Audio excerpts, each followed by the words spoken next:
प्यारे विद्यार्थियों, अपन पढ़ रहे थे वर्ण विचार। क्या पढ़ रहे थे?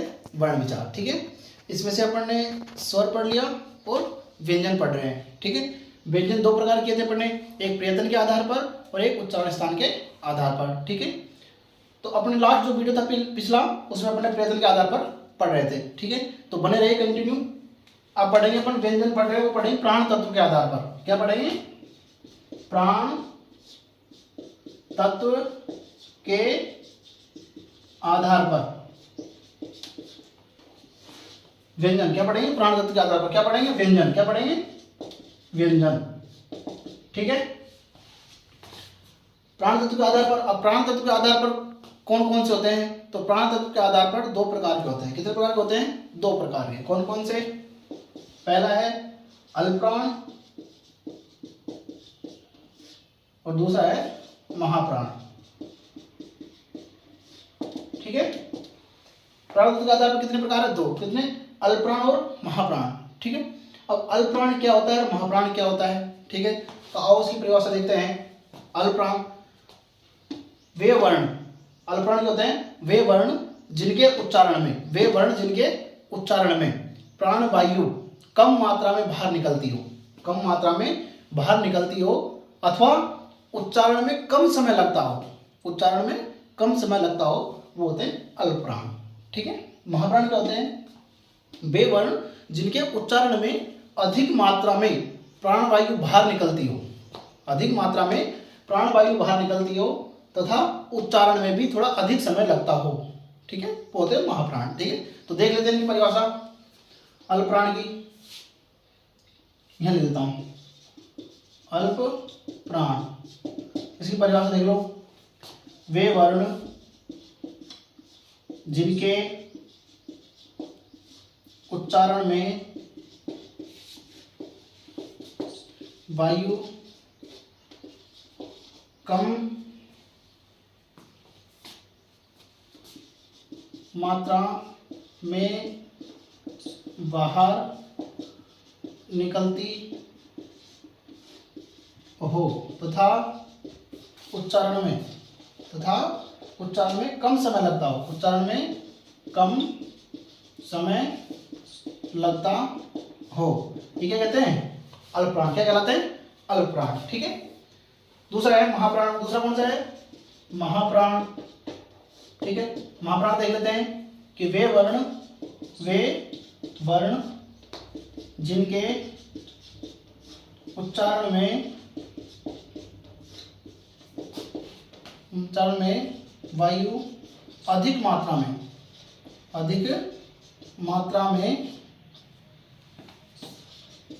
बाहर निकलती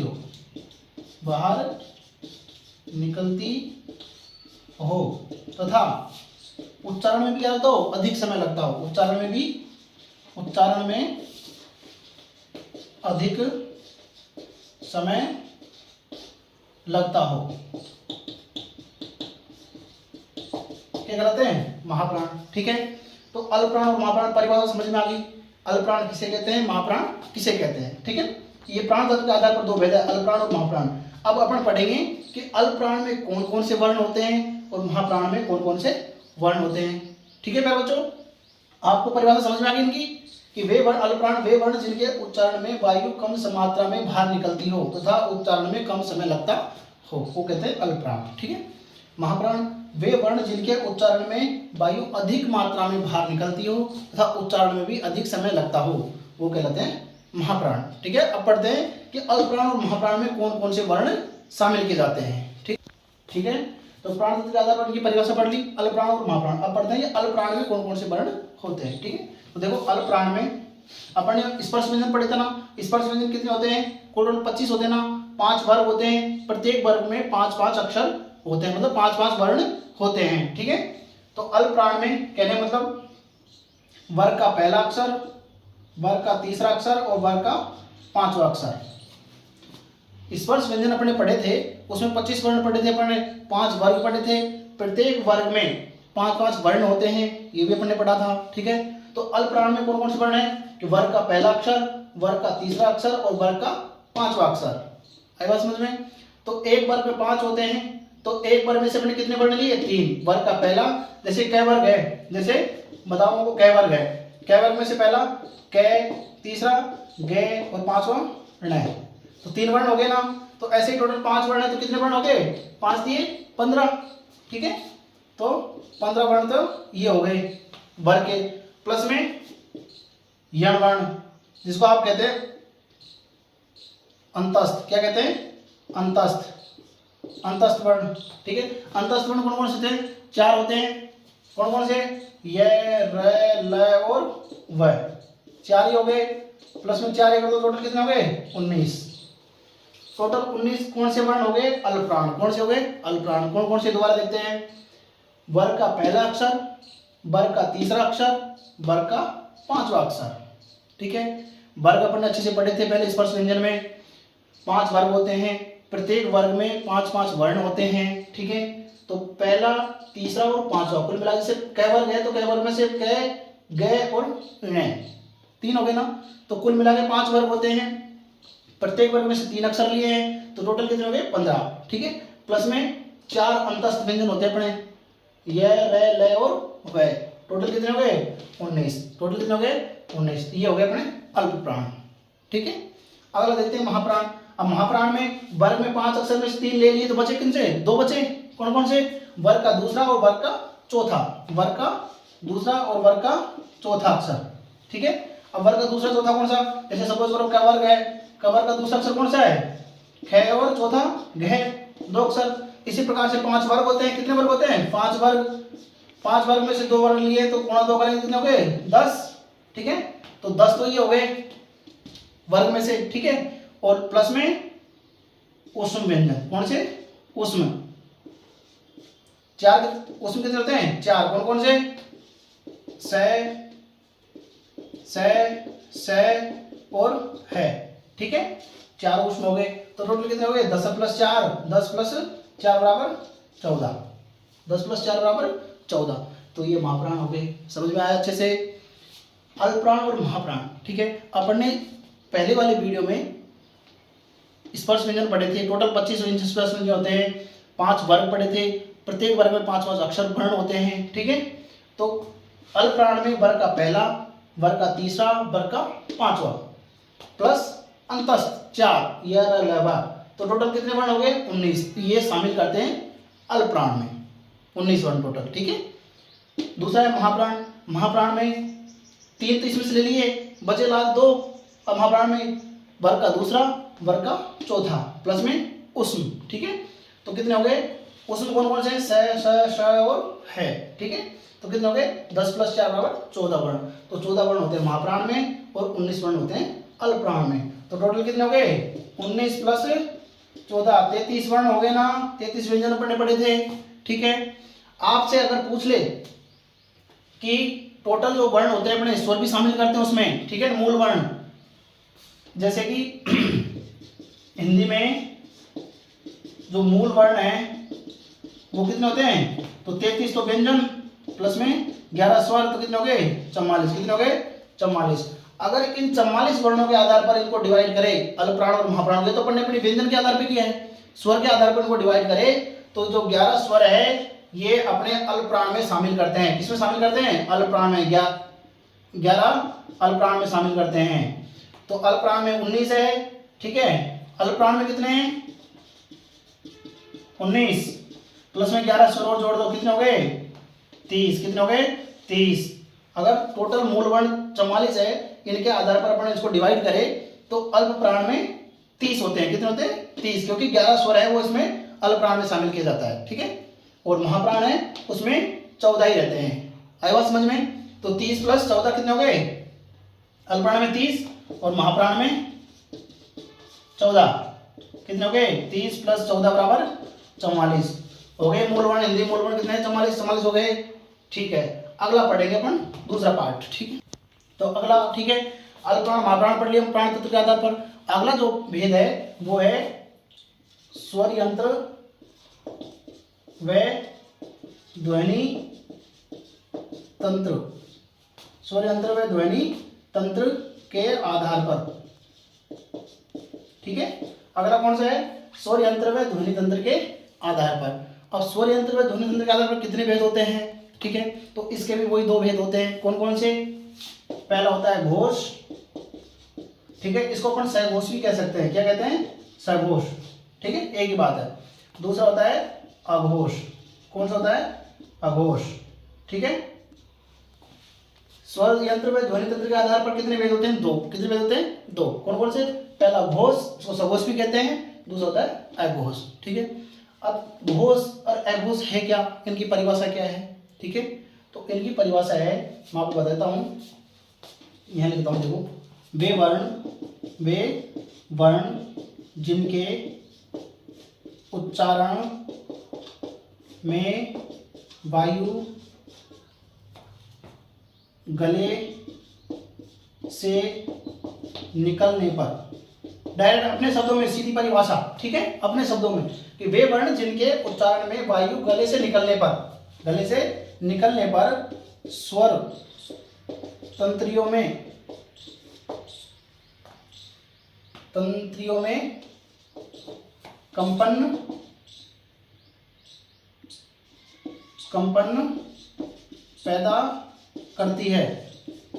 कंपन पैदा करती है, वो कहते हैं घोष। वो क्या कहते हैं? घोष। कि वे वर्ण जिनके उच्चारण में जो अंदर से निकलने वाली वायु, फेफड़ों से निकलने वाली वो वायु गले के द्वारा जो निकलती है और स्वर तंत्रियों में क्या करती है? कंपन पैदा करती है। क्या पैदा करती है? कंपन पैदा करती है, ठीक है, तो वो कहलाते हैं घोष व्यंजन। क्या कहलाते हैं? घोष व्यंजन, ठीक है। अगला पढ़ते हैं अघोष। अघोष व्यंजन किसे कहते हैं? तो अघोष व्यंजन कि वे वर्ण जिनके उच्चारण में वायु गले से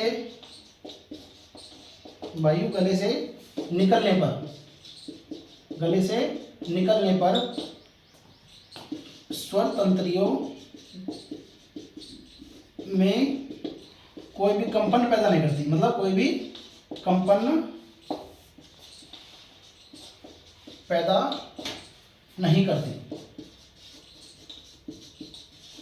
ठीक है, कि वे वर्ण जिनके उच्चारण में वायु गले से निकलने पर स्वर तंत्रियों में कोई भी कंपन पैदा नहीं करती है, वो कहते हैं अघोष व्यंजन, ठीक है।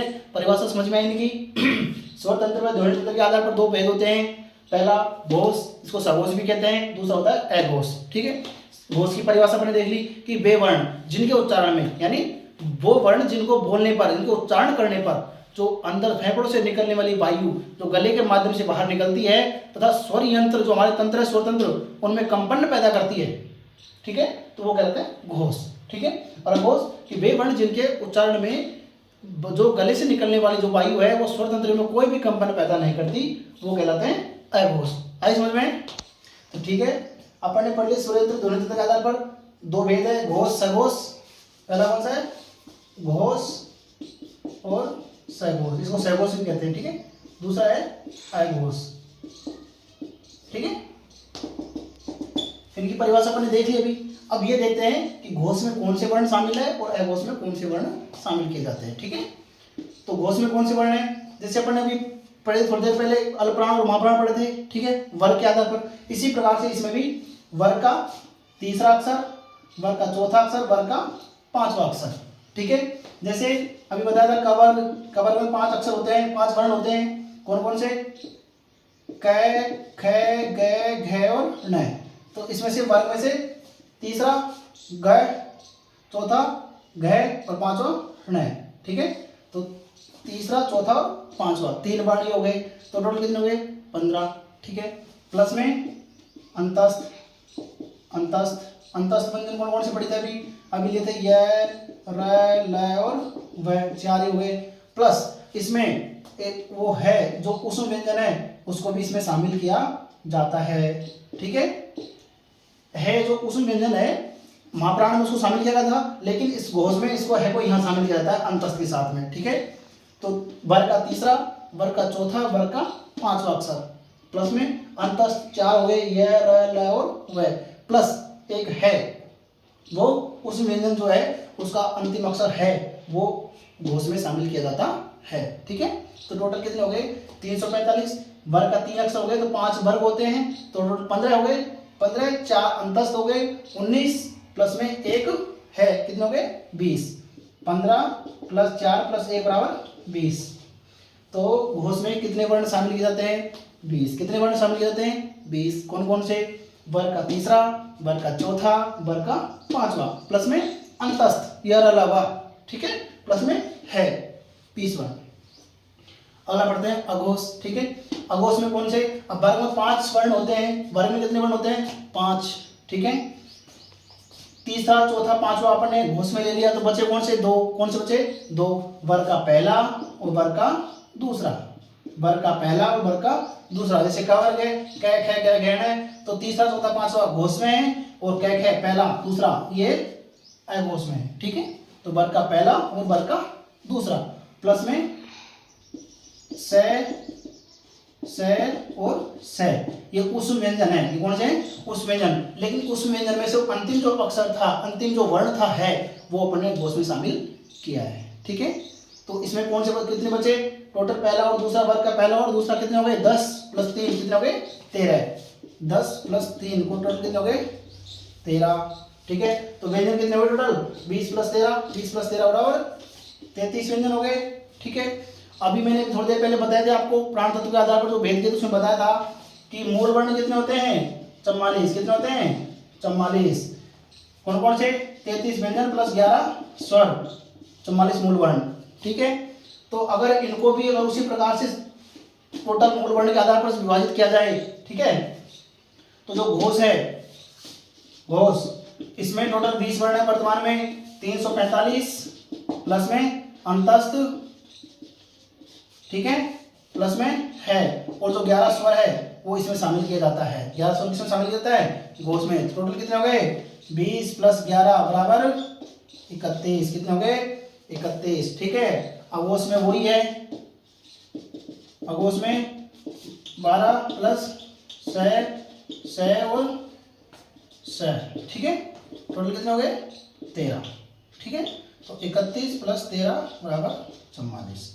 टोटल मूल वर्ण के आधार पर देख लिया अपन ने, ठीक है। घोष में शामिल जो स्वर है वो किसमें शामिल किया गया है? घोष में, ठीक है।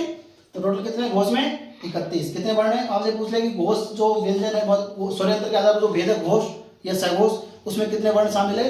तो कितने हैं 31। अघोष में 13, ठीक है। ये टोटल वर्णों के आधार पर 44 मूल वर्ण है उनके आधार पर है। बाकी अगर आपको व्यंजन के आधार पर ऐसे ही पूछे तो घोष में कितने व्यंजन शामिल है, कितने वर्ण शामिल है 20। कितने 20, और अघोष में 13, ठीक है। तो ठीक है, अपन ने पढ़ लिया स्वरयंत्र के आधार पर पढ़ लिए 2 भेद, ठीक है। अब अपन पढ़ते थे वर्ण। अब जो मूल वर्ण अपन ने देखे थे कि मूल वर्ण 44 होते हैं। कितने मूल वर्ण कितने होते हैं 44। अब ये कौन कौन से होते हैं देखते हैं 44, ठीक है। इनको मूल वर्ण भी कहते हैं, ठीक है। जैसे स्पर्श व्यंजन, स्पर्श व्यंजन, स्पर्श व्यंजन कितने होते हैं 25। कितने होते हैं 25, ठीक है। अंतस्थ, अंतस्थ व्यंजन कितने होते हैं 4। कितने होते हैं 4। ऊष्म व्यंजन, ऊष्म व्यंजन कितने होते हैं 4, ठीक है। प्लस में स्वर कितने होते हैं 11। देखो 25 4 29 4 33 और 11 44। ये मूल वर्ण हो गए 44, ठीक है। और हिंदी में अगर वर्ण देखे सारे, हिंदी में कुल टोटल वर्ण कितने होते हैं? हिंदी में कुल वर्ण, जैसे हिंदी में कुल वर्ण, ये तो मूल वर्ण है। हिंदी में कुल वर्ण होते हैं 52। कितने होते हैं 52। अब देखते हैं 52 कौन कौन से वर्ण हैं, ठीक है। अब 52 में स्पर्श, स्पर्श व्यंजन कितने 25। अंतस्थ व्यंजन कितने 4। ऊष्म व्यंजन कितने 4, ठीक है। स्वर कितने 11, ठीक है। प्लस संयुक्ताक्षर, इसमें संयुक्ताक्षर शामिल किया। कितने संयुक्ताक्षर कितने 4, ठीक है।